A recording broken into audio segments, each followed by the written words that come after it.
जब किसी चालक पदार्थ को आवेश दिया जाता है, जब किसी चालक पदार्थ को आवेश दिया जाता है तो आवेश उस चालक के लंबाई के अनुदिश एक समान रूप से फैल जाता है।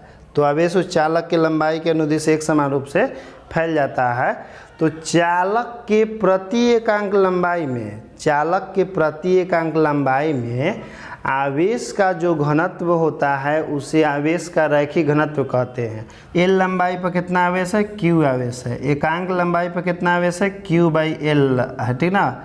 और एकांक लंबाई में जो आवेश होता है उसी को आवेश का रैखिक घनत्व कहते हैं। किसी चालक के एकांक लंबाई में आवेश के घनत्व को आवेश का रैखिक घनत्व कहते हैं। किसी चालक के एकांक लंबाई में आवेश के घनत्व को आवेश का रैखिक घनत्व कहते हैं। जब किसी चालक को आवेश दिया जाता है और आवेश यदि उस चालक के क्षेत्रफल में एक समान रूप से फैल जाता है, जब किसी चालक को आवेश दिया जाता है और आवेश यदि उस चालक के क्षेत्रफल में एक समान रूप से फैल जाता है तो चालक के एकांक क्षेत्रफल में आवेश का जो घनत्व होता है उसे आवेश का पृष्ठ घनत्व कहते हैं। चालक के एकांक क्षेत्रफल में आवेश का जो घनत्व होता है उसे आवेश का पृष्ठ घनत्व कहते हैं। क्षेत्रफल पर आवेश है Q, गोला के पृष्ठीय क्षेत्रफल का A है और उस पर कितना आवेश है, Q है।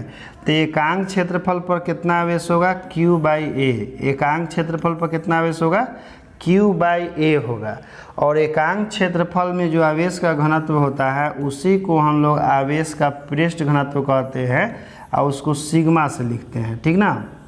अब देखिए यहीं से परिभाषा जनरेट होगा कि किसी चालक के प्रति एकांक क्षेत्रफल में आवेश का जो घनत्व होता है, किसी चालक के प्रति एकांक क्षेत्रफल में आवेश का जो घनत्व होता है उसे आवेश का पृष्ठ घनत्व कहते हैं। आवेश के पृष्ठ घनत्व का परिभाषा, किसी चालक के प्रति एकांक क्षेत्रफल में आवेश के घनत्व को आवेश का पृष्ठ घनत्व कहते हैं।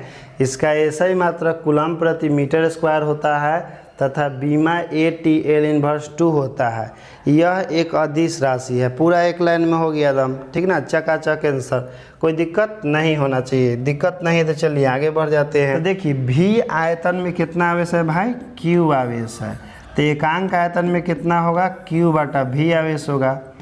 एकांक आयतन में, जैसे V आयतन में टोटल Q आवेश है तो एकांक आयतन में टोटल कितना आवेश होगा, Q बटा V होगा। एकांक आयतन में जो आवेश होता है उसी को हम लोग आवेश का आयतन घनत्व कहते हैं। इसको रो से लिखा जाता है। रो बराबर फार्मूला क्या होता है, Q बटा V होता है। रो बराबर फार्मूला क्या होता है भाई, Q बटा V होता है।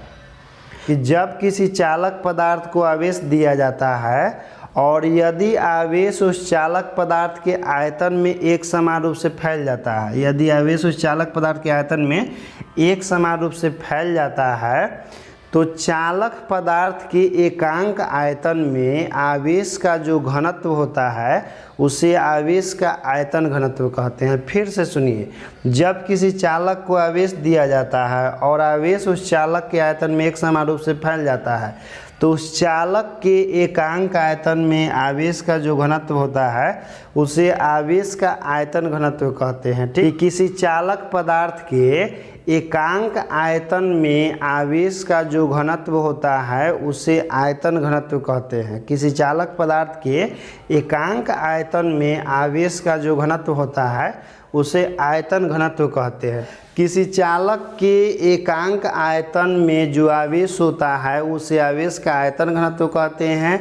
इसका एसआई मात्रक कूलम प्रति मीटर क्यू होता है तथा बीमा ATL इन्वर्स 3 होता है और यह एक अदिश राशि है। यह कैसा राशि है, अदिश राशि है। एक लाइन में पूरा आंसर क्लियर।